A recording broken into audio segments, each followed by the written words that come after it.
The station, though, is not on anyone's payroll, as you know. I say this every time. Dave says it every time, which means it needs your support. So if you can donate, great.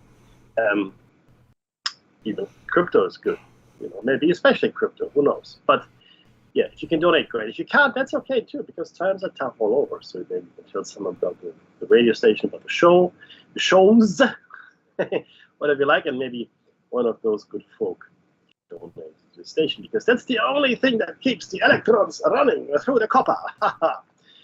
Today is the 9th of November, 2023, and we have been on the air with Platos Cave for 2 years. 2 years today. That's right. Time. I mean, what? Seriously? Which means this would be about 200 shows now, Dave. I lost count a long time ago. No, I haven't counted now. I'm with you.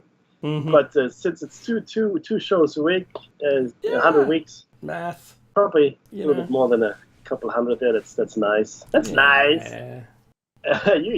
You can catch the cave on air, on the line, and on to the smart device. You have to listen anywhere, or listen at home on the Grace Table of the radio. Archives of Rain. That's pretty good. Another good reason to donate. To donate. Yeah. So why don't you come on in and check out the archives of all of the hosts' shows. Pretty cool.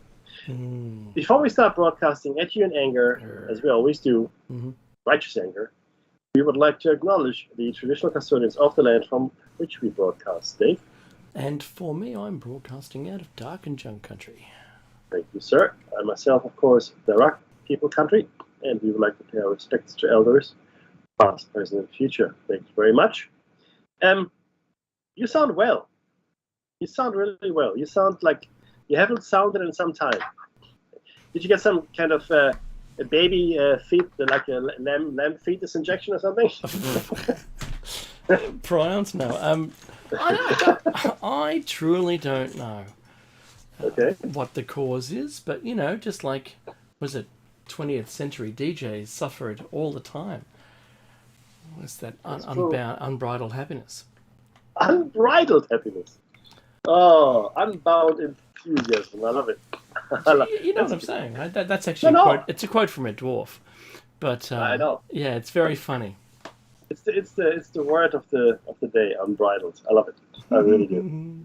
No, but this is the thing. We should lift the niveau, so to speak, of the language that we use.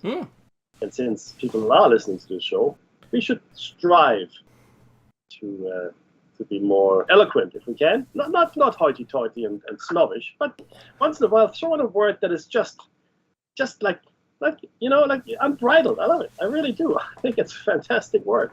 It is so evocative. Unbridled. You've taken the bridle off the horse. It's free. It runs. It's unfettered. Not a good word. Unless, of course, you are a horse, a brumby, for that matter, in the snowy mountains right now. Well, that's bad. That's not so good. That's not so good. Hey, there's going to be a lot of goulash. Meat pies. Meat pies. Horse meat, it's actually traditionally what they used to call goulash. But there used to be a horse butcher in Cologne when I was a child. I don't know if they still exist. I imagine in this day and age with the woke movement, that's probably not. I can't do that. Okay. Hey, I had a really interesting conversation last night with one of the friends of the show. Oh, cool. Yeah, no, it was. And I look, I'll be honest with you, it was humbling in many ways. It was humbling because he said what a great show it is and how he really enjoyed listening. And, the information is there and it's just, it was like, I'm not going to repeat everything he said, but let's just say it was homage to our style, I guess, and to the information, etc. So, and I do forget sometimes that people are listening, believe it or not, and what kind of effect it could have on their life, and I felt touched because what came across was that there's a lot of information that we put into the show, in any show, really. Mm-hmm. Even when we're just talking about stuff. And it's nice that sometimes we mention things people don't know, have never heard of, maybe broaden someone's horizon, maybe touch on a subject that people didn't even know was a subject.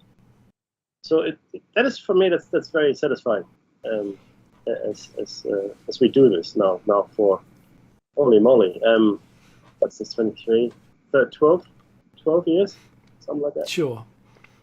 Sure, he says, back when we had hair. do you know, Mackie, I just had this picture of how you're not doing it, how you shouldn't do it, how to not do it. And that is like the sniper delivering the package, because that's what the terminology is when you're sniping. Your spotter says deliver the package, and then you do. You take the shot.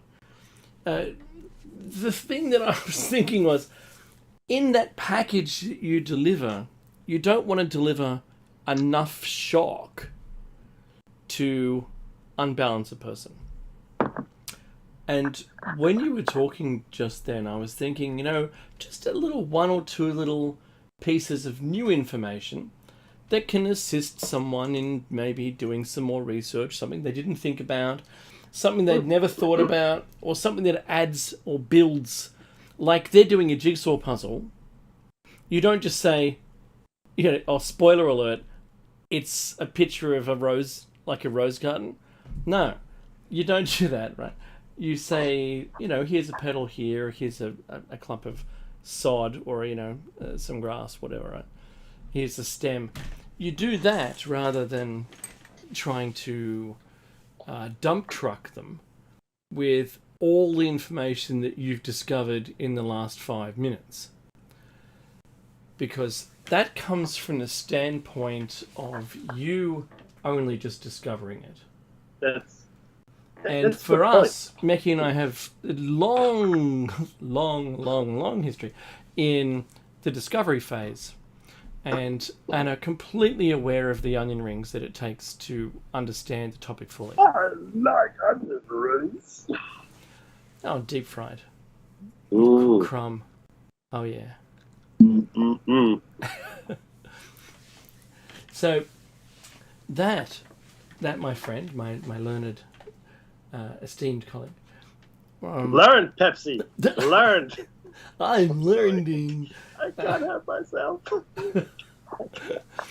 I'm not allowed to use scissors. Ralph, these scissors couldn't cut butter. Oh boy, sleep. That's why I'm a Viking. The neighbor's dog tells me to burn things. These berries taste like burning. That's it. You can have one more if you want. I can't. No more. Hang on. Hello, Super Nintendo charmers. That's gold. Let's leave it off there. That's brilliant, Super Nintendo charmers. Does it get better than that? I say Good on you, no. Ralphie. I say. Good. That's funny. You're making a good point. Though. Finish your my point. I'm so sorry. That's right. Oh no, I was done. Oh, okay. Yeah. Right. Well, I think that maturity, Meki, that we bring to this, and it's not all shock and awe, right? As we've just proven. That's right. All the maturity in the world. Yes. These shrimp smell funny. 2 buckets. No. It really is. Stop it. And where did you go after you were kicked out of the all-you-can-eat seafood restaurant? And remember, Marge, you're under oath. We drove around all night looking for somewhere to eat. Looking for another all-you-can-eat like seafood restaurant. And then we went fishing. Oh, that's right. And when you couldn't find another all-you-can-eat restaurant, we went fishing. It's too good. It really is too good. But back when it was good, it was brilliant. Yeah. It really was. Oh, and thanks Amiga Logos for letting us know the audio is good. Okay, brilliant. No, look, but to be serious though, for a second, and look, it is gratifying to think that people enjoy this. Obviously, they do. Otherwise, I think we might have been taken off the air. Even though there's some haters that have my specific shows taken off the air, which is fine. Just go and hate. Go and hate. You need hate to. is gonna hate, Mickey. And this is like 3 years after they were broadcast. Yeah, well, we took the time, you know. Yeah, but she's not going to get to any more young, impressionable brains. We've taken care of that man. Good and well. Good and well. But look, just to change gears somewhat drastically, I've looked at the numbers of casualties now in the Gaza. And when this first started, I remember we discussed this, and I said, usually what happens is it's 1 to 10 or 1 to 100 in retaliation. And 1,400 odd Israelis were killed in the Hamas attack. And now we have about 10,000 Gazan civilians for the most part. Okay, it's up another factor, huh? So it's up. It's at 1 to 10 thereabouts. But by the time they're finished, I'm worried that they will actually get to 1 in 100, or 1 to 100, as far as casualties are concerned, because it's not stopping. It's not letting up. I know that there was people being allowed to escape. Yes. Correct. To the north. A few. Across the Rafah. Not everyone, and you can't really get there very easily. I saw a horse pulling what was, a butchered car chassis full of people, because there's no fuel. So it can't. That trek cannot be easy. No. The trek out, no, because there's no food, no fuel. So what are you going to do? Pretty bad. Look, if the first day was just a single nuke, the numbers would have been much higher, at least without warning. Maybe that would have been something that was a knee-jerk acceptable, global acceptable thing, but this slow march in by digging everything up and finding all the caves, all the tunnels. I saw some footage underneath the fairground, Mackie. There was a tunnel. Yeah. All right. So, look, plain and simply, it's a conflict that shouldn't be happening. Number one, if we just roll the clock back to causality, of course it's going to be happening, because every action has an overwhelming reaction to it, right? The US has just passed a war footing stance in their Senate, right? In their House, I forget what it's called. They've just passed one, and it's so close now. I think they declared war already against Iran or something. They've already thrown missiles into Syria. This is the US, Mackie. Right? So, I still think where they're kind of, getting themselves comfortable in their seats, their new seats. They've moved from one room to another, metaphorically. And they're just getting set up in their new room before we see a major conflict. Because this isn't a major conflict. It's got nothing to do with a major conflict right now. It will soon. Yeah, kind of no doubt, right? I think everyone's poised ready for something. As soon as we hear people are being refused leave from the military, that's right, that was the thing. This was pointed out to me by a friend of the station, a friend of our shows, and the inclusive nature of the American army recruitment videos has now shifted to almost white only. What? Recruitment videos. Very strange. Really? Totally. And they're Why? playing them now on free-to-air in the US a lot. Yeah, So, aren't enough white people in America to fill the ranks. I'm sorry. well, again, that's a good point. It's a good point. There's certainly a lot of homeless. So, because fighting people, that's what you want. I'm not sure. I'm not sure the motive behind that.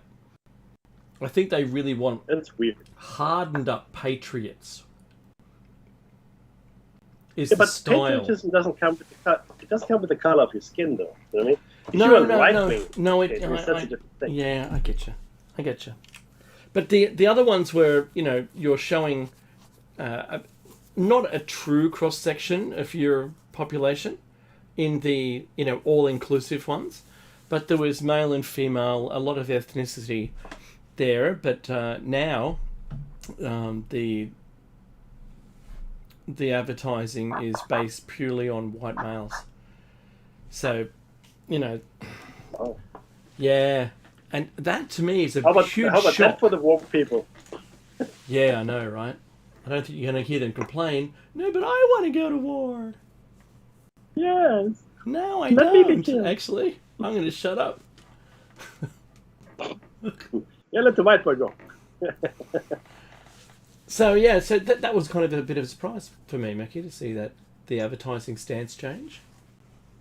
It is very surprising. Mm. Yeah.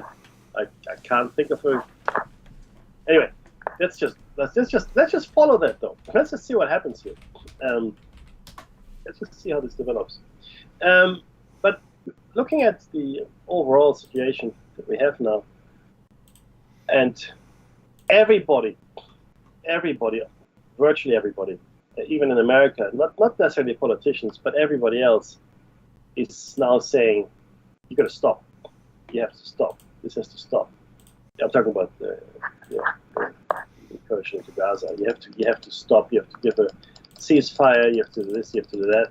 We can't go on like this. This is insane. Everybody, and some countries have broken off diplomatic relations with Israel. Turkey, which is a big one, which has a really good relationship with Israel, criticized Israel very strongly. It's a really interesting situation. It's very strange, and I fear that you're right. That this could very well be the trigger. Forget Taiwan. Nobody would get excited about Taiwan like they're getting excited over Gaza. Nobody cares. Nope.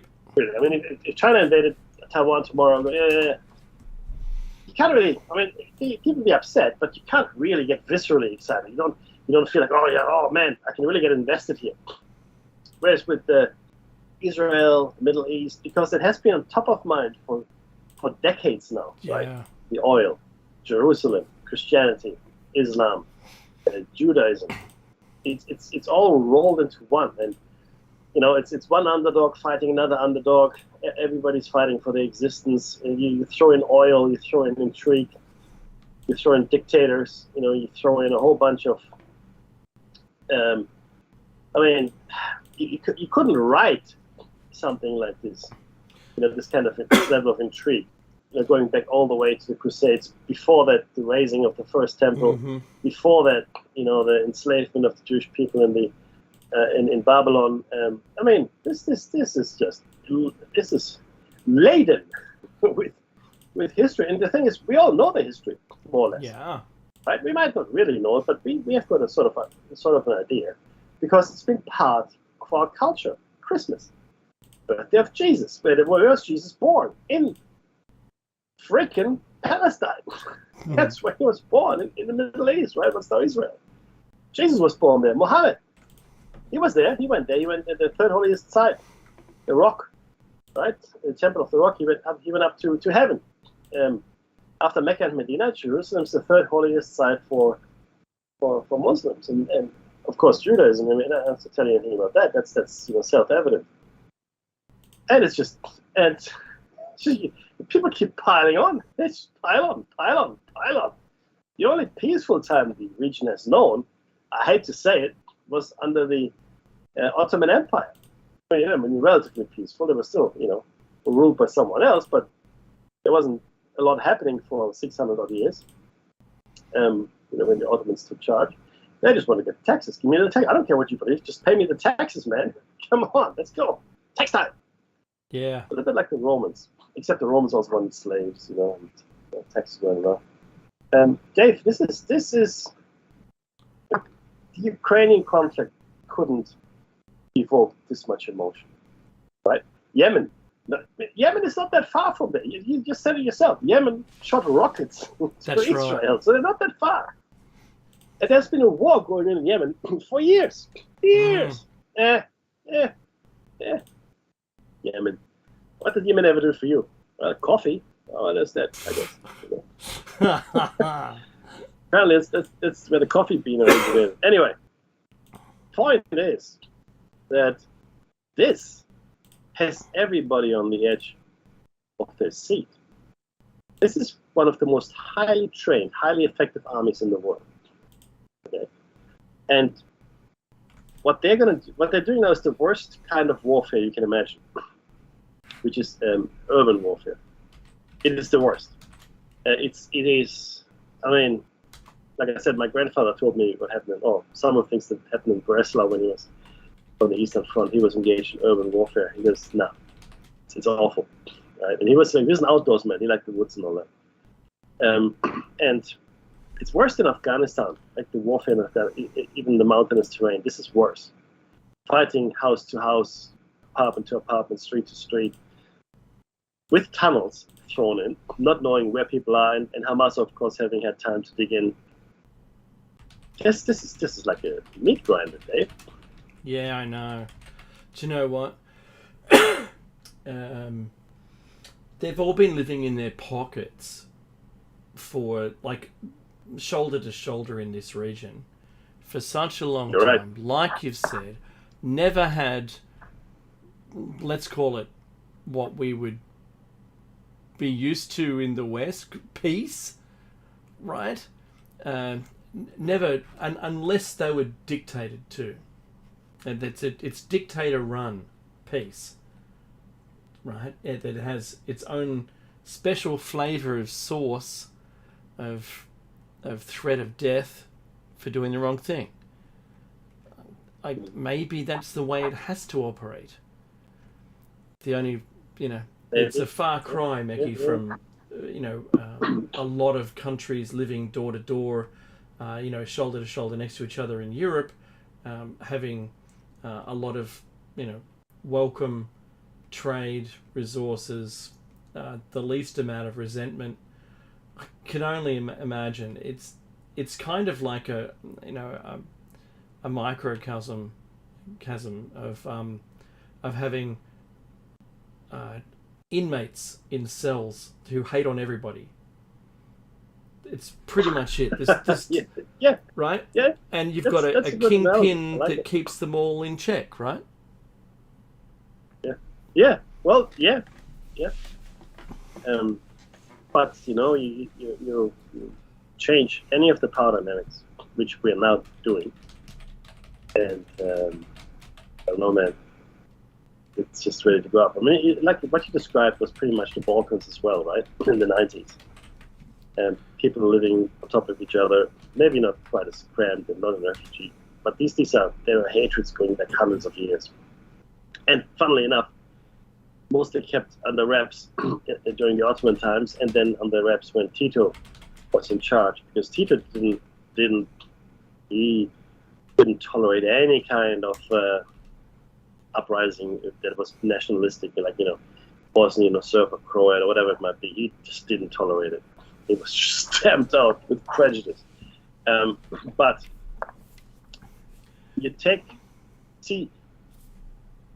while the situation in Gaza wasn't great, like we get two and a bit million people living in these cramped conditions, as you point out. I mean, basic services, but it was a life. Mm-hmm.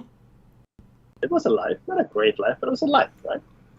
You make do. People really are surprisingly resilient. They really are. Yeah. And they can adjust. They can adjust. They can, you can deal with a lot that is thrown your way. You'd be surprised. And they are. And now that's sort of gone now. There's no more Gaza after this. They're not coming back. This will not be a Palestinian settlement anymore. Okay, it just won't. No, Number one, right. I don't think the Israelis would let it happen. But even if they did, if you were a Palestinian, would you go back to Gaza? Right? Yeah, probably not. Mackie, it's something really interesting. There was the CNBC were running a story that the Gaza Strip itself was actually fully resourced. There was oil and all sorts of things there, right? That isn't available anywhere else. It's because of that the terrain. And wow, okay, that's very interesting. If you want to add that to the pile of reasons for doing it, then sure, why not? Because what land grab hasn't been for resources. But could you imagine if the Middle East itself was entirely self-sufficient with farming? I mean, across the whole thing, Iran, Iraq, everyone. Could you imagine if it wasn't dry, if it was like equatorial lush with greenery? Could you imagine that? Instead of being like a desolate wasteland. Yeah, no, I hear you. But the problem is, because there are places like that in Central and South America, right, which are lush and green, but they share one thing in common with the Middle East, which is oil, and they have the same kind of problems brought on by the West, as it were, in a grab for these resources, right? So like if you look at Ecuador or Venezuela, places like that, they've got massive amounts of oil, and it's green, and you can farm land. It's all good. It's the Amazon basin, for crying out loud, right? And still, they are dictators and terrorists and freedom fighters because America wants its resources. If the Middle East was green and lush and creating its own wheat, and there was banana plantation as far as the eye can see, right?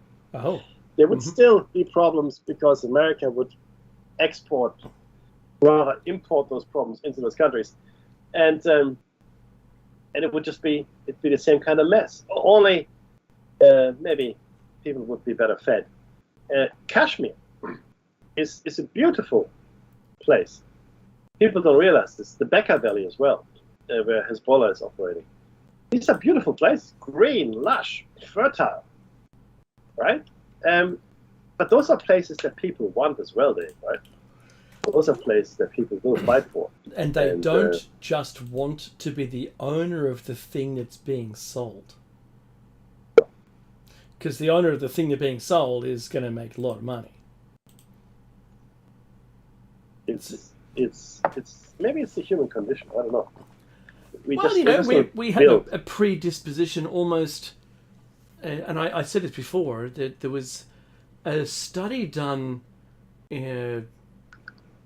recently on the candidates in the lead up to the next US election, and everyone tested positive towards preferring a person that was taller to lead us than a short person. Really? Yes, 100%.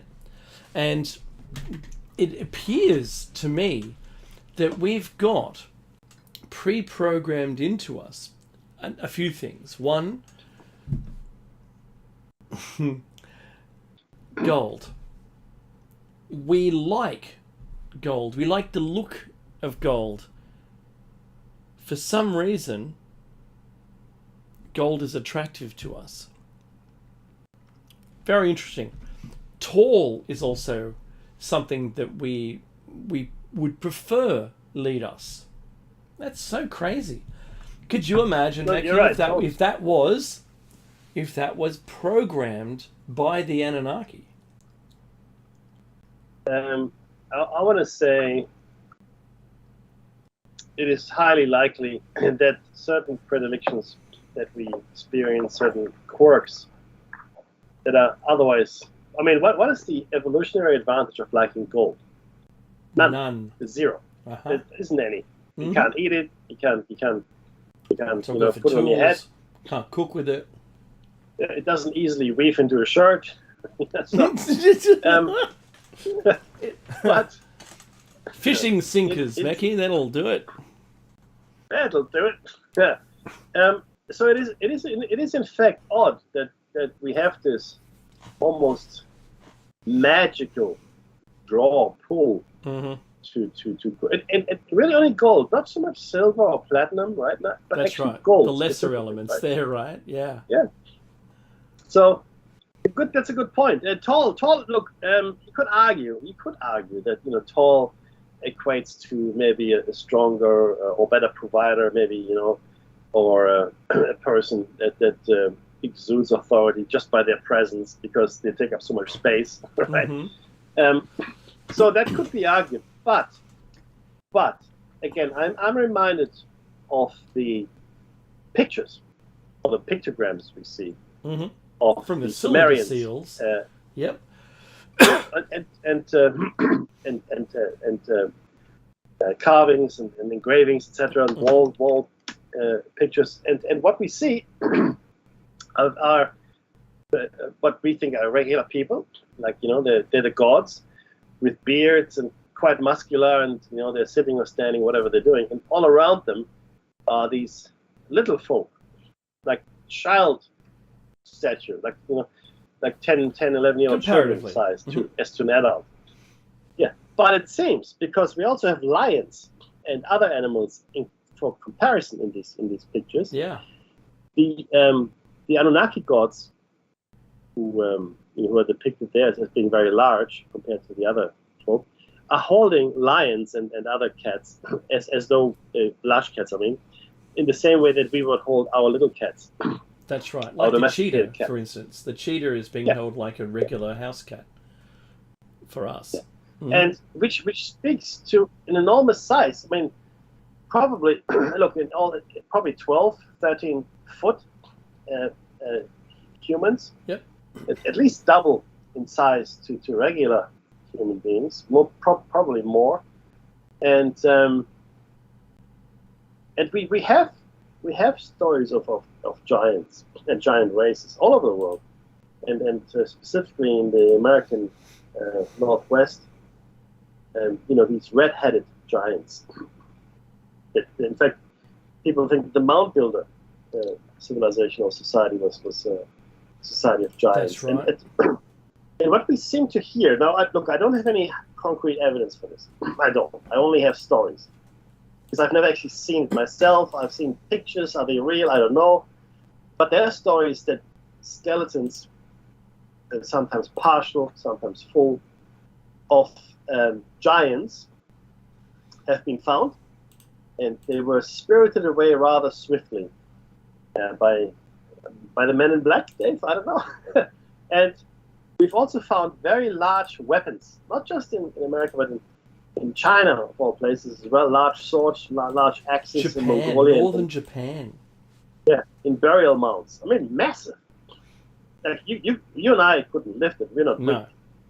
No. So, and again, this is important to understand. So people say, the human beings can't go to a certain size because they would collapse under their own weight, etc., etc. And we point to people that are abnormally tall in our day and age, and that do have a lot of health issues. Absolutely, right? And they grow too fast, or their organs don't grow enough, and their bones aren't strong enough, etc., etc. However, 2 points I want to make here. Number one, sharks, elephants, and crocodiles, as an example, exist in very, very large variants, like the megalodon and shark, and very, very tiny sharks, too. But they're all sharks. Very, very small and very, very big.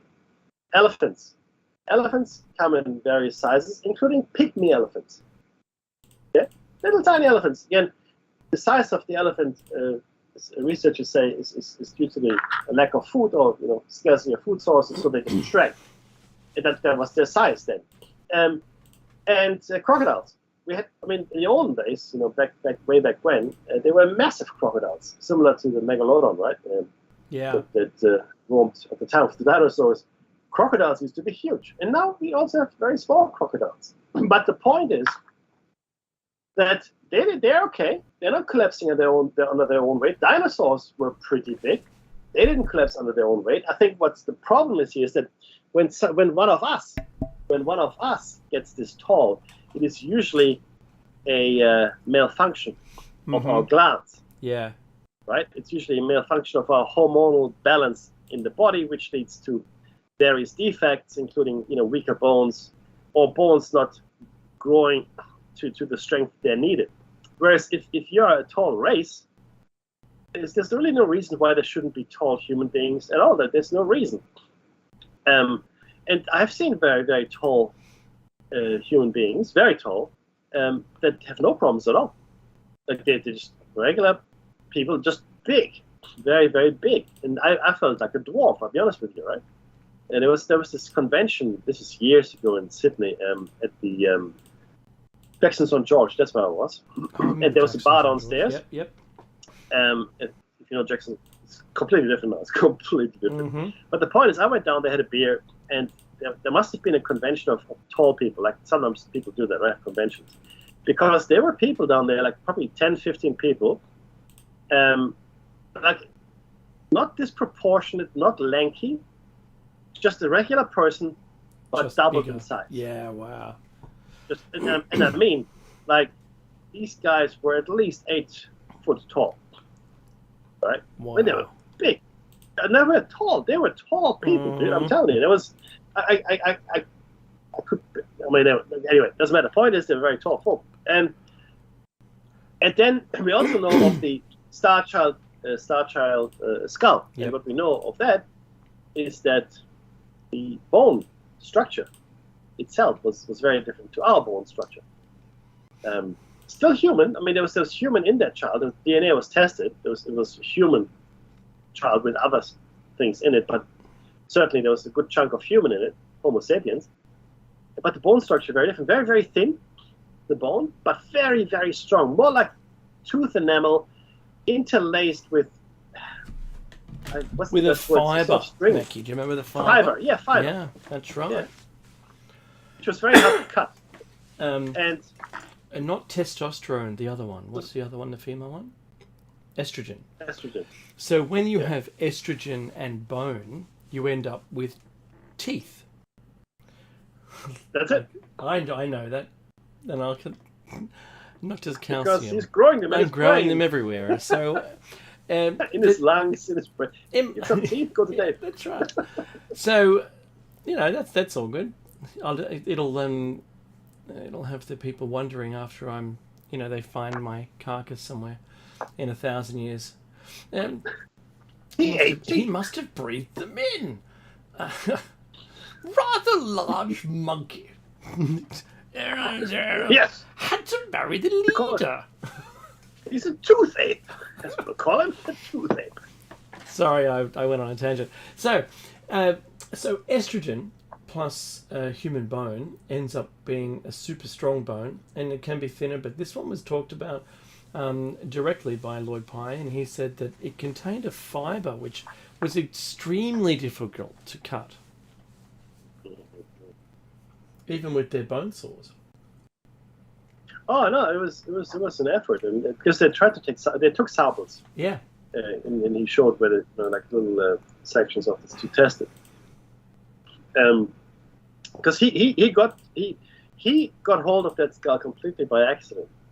And in fact, I think the way he spoke about it, and in fact he mentioned it a couple of times as well. He two things he regretted in his life, in a way, not really, but sort of in a way. One, was to actually ever get the skull. Yep. That was one. Uh-huh. And the other one was the name the skull Yeah. had, which was the Star Child skull. He never claimed it was an alien. Mm-hmm. He came from the Bigfoot community, if you want to call it that, Sasquatch, Yeti, etc. That was his research. And someone at a conference gave him the skull. Hey, look, I found this. What do you reckon? Right? Because this was such an unusual skull, and that was that pretty much. Because this was physical evidence of an almost unprecedented nature. Okay, this was not a child with hydroencephaly. It was not a child that had some other birth defects. This was just a different strand of human, maybe mixed with other DNA. We don't know. For a fact, we don't know. And now all research has ceased because a group has gotten hold of it and they say, no, nothing to see here. Yeah, nothing to see. Move on. And his wife, whom we corresponded with, said, no, it's got nothing to do with us anymore. Mm-hmm. And more is the pity. We were very grateful to have that interview with him. One thing, Mekki, that I learned from his interview was that, cheetahs had both dog and cat DNA roughly mixed together, which was really interesting. Won't go into it right now, but the other was that yeast has a percentage of human DNA that's a match. Yeast, believe it or not. And all the other things, like, dogs and not banana, I forget the other thing. There was something else that he mentioned. And every one of those, up until, chimpanzee, all had ever increasing amounts of human DNA, matched DNA in it, so that if you found anything somewhere, there'd be a match for a percentage of human DNA. I just thought that was tremendous. We don't have completely foreign DNA from everything else on the planet, right? Which is good. So just like the Anunnaki talk about, creating us from the things here, which is really interesting. And it kind of cemented all of that in, and all the hominid research and everything. And he taught us about the 48 chromosomes down to 46 in that missing link thing, which also fits the Anunnaki timeline. He wasn't talking about Anunnaki though, right? So yeah. I just thought that was amazing. What an amazing wealth of knowledge we gained from that interview. He was a gentleman, and he was a gentleman. He wasn't a shouter. He was very, very learned. Very learned. He was very informed in general. He brought a lot to the table. But then the thing is this. All the researchers and experiences and etc. that we interviewed over the years, they all brought something to the table. Because I think if something touches you that deeply, if it sort of redirects your life into another track, as it were, then it is that becomes your calling, if you will. More than a hobby, more than an interest, it is something that you really invest yourself in, because it is a real thing. It is a real thing. It is not a distraction. Like, most people in the cave are sitting and, distracted all the time and watching social media and reality shows. God, I hate reality shows. I hate them so much. And they found something that they feel, oh my goodness, there's something here. And they find their people, their tribe, their community, right? I mean, Dave grew up experiencing things. I can only imagine, Dave, that it must have been confusing, frightening, and people probably thought, should they? Yeah, whatever. Keep talking. And I had similar things where people would look at me once I started talking about what I was interested in as a circus freak type thing, either dismissing what I was saying or wanting to be the tourist for a little bit on my journey. and seeing some of the things that I was talking about. And then none of this is helpful, right? So you stay with it because you can't escape it. Because you realize that you've uncovered something. So you've taken your first few steps out of the cave. You're sitting there in the cave, looking at the shadows. Your shackles somehow come off. You go, oh, this is what happened here. All of a sudden, you're no longer forced to look at the walls. You look around, right? And then you go, okay, that's a bit different. And you start getting up, and again, your chains aren't there. This is, wow, what's going on here? And you take your first few timid steps up into the sunlight, and you know that you can't turn back. You have to go up the stairs in this case, but the most common analogy is the rabbit hole. Go down the rabbit hole. How deep is it? Yes. Yes. And off you go, right? And there really isn't, I hate to say, there really isn't a bottom, because you keep going, and you will never ever get to the quantum length. All right? You just won't of this, because it is deeper and more complex and more or stranger is probably the best word than we imagine. And the things that I've come to believe over the years, over 40 years of this, are really hard to explain. And 21. You haven't had it. Yeah, if you haven't had a similar journey, if I told you all the things I believe, you'd have me committed immediately. Butterfly time, butterfly net rather, butterfly net. Come here, come here. There you go. Off you go, and in you go. I don't know, Dave. I can only imagine you feel similar. I would look at, there was just little fleeting periods of time where I had friends that would kind of walk with me on the journey to a certain extent. And outside of that, not really many friends, because I found one thing that was really extraordinary, Mackie. I never spoke like other people. I never was interested in the things that they were interested in. And so I found it very difficult. I kind of felt like Moss from the IT crowd when he goes to a football game. And he's hearing and watching people going, why, is that what you do, is it? Oh, help, fire, right? I just didn't understand all the people running up and down the pitch. He nearly scored a goal. Right? Hurrah! It's like I do I goal. cheer now? I don't know when. So I like American football and I like motor racing, and that's pretty much it. But I still can't converse in the way that those other fans converse to each other.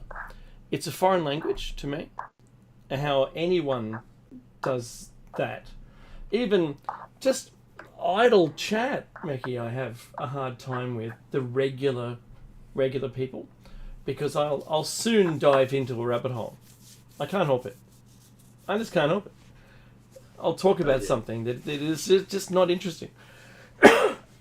So it's like, okay, we've talked about all the stuff that you want to talk about. Let's talk about the interesting bits, because you're boring. So shut up. Kind That's of conversation killer. Kind of. It just keeps getting better for me. I know how you feel. I know exactly how you feel. So that I've watched. I've always been a people watcher, and I'll sit in a cafe and have a cup of coffee and just watch other people.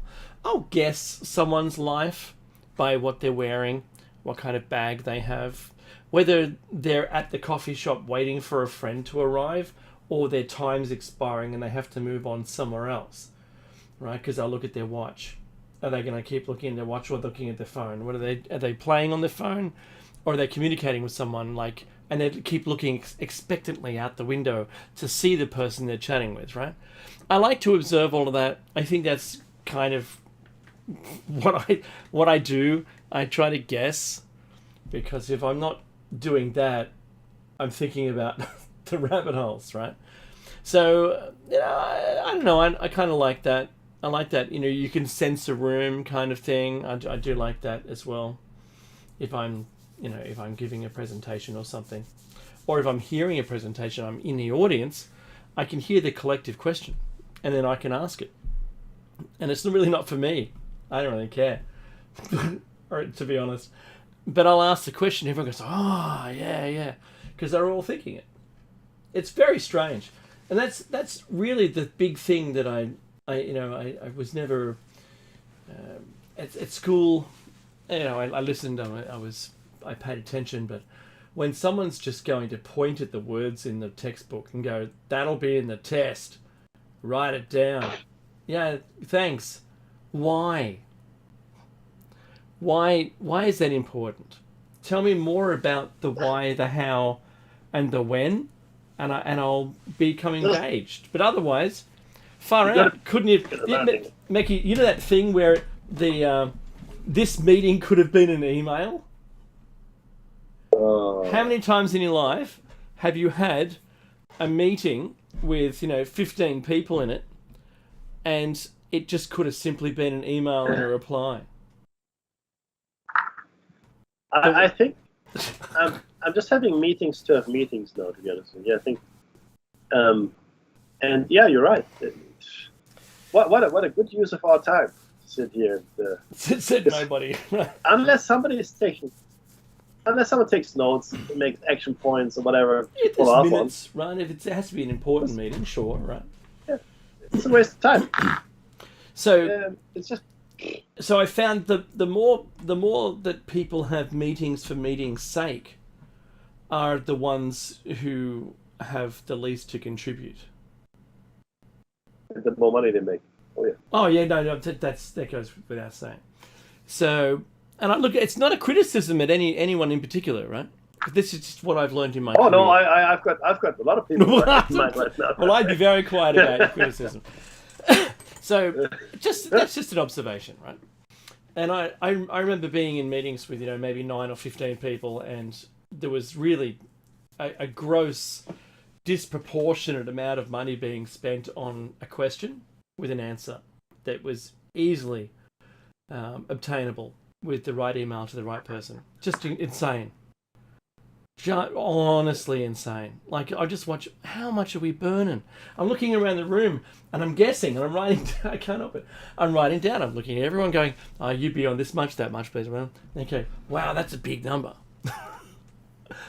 for this answer. Wow. I think sometimes we have to evaluate why we're doing something. But anyway, geez, Mecky, we've gone all over the place today in Plato's Cave, but I'll hand it back to you for the last 2 minutes. We have. No, but look, we have. It's natural. And it's like a river. It is. And today it was necessary, and we've had some very nice comments in the chat. I'm sorry I haven't been able to look at that more closely, but thank you, Boy Solomon. Is that how you say it? Uh-huh. That's it, Boy Solomon. Or at least that's how I say it. Boy Solomon, correct me if I'm wrong. And no, then please, sir. Definitely. When you say it, when I read it, I'm looking at hieroglyphs. That's what I'm looking at. I'm good at reading hieroglyphics. Omega Logos always telling us the time checks as well. That's, look, it's a great community, and thank you so much for listening to the show. We really appreciate it. But I know that the bumpers are coming a few minutes away only. Today's show was really, hopefully, all about all of you out there.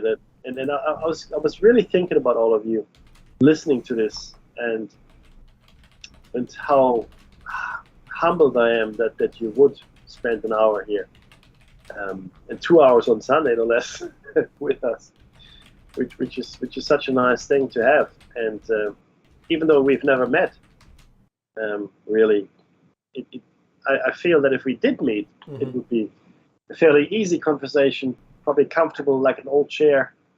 You just sit down, have a drink, coffee, a beer, whatever your poison is, and we could easily slip into a banter, even, as you know. I mean, look, you know what Dave and I are like. Pretty much, there's no filter here, apart swearing. We probably swear a lot more in real life. In real life, that's true. Just for emphasis, though. Just for emphasis. Yeah, look, hey, this has been Plato's Cave. There's something coming up, I'm sure. Not sure what, but don't touch that dial. And we'll see you on Sunday for Shiny Sun Out. But most of all, be safe. Party on, Garth. And party on! Party on!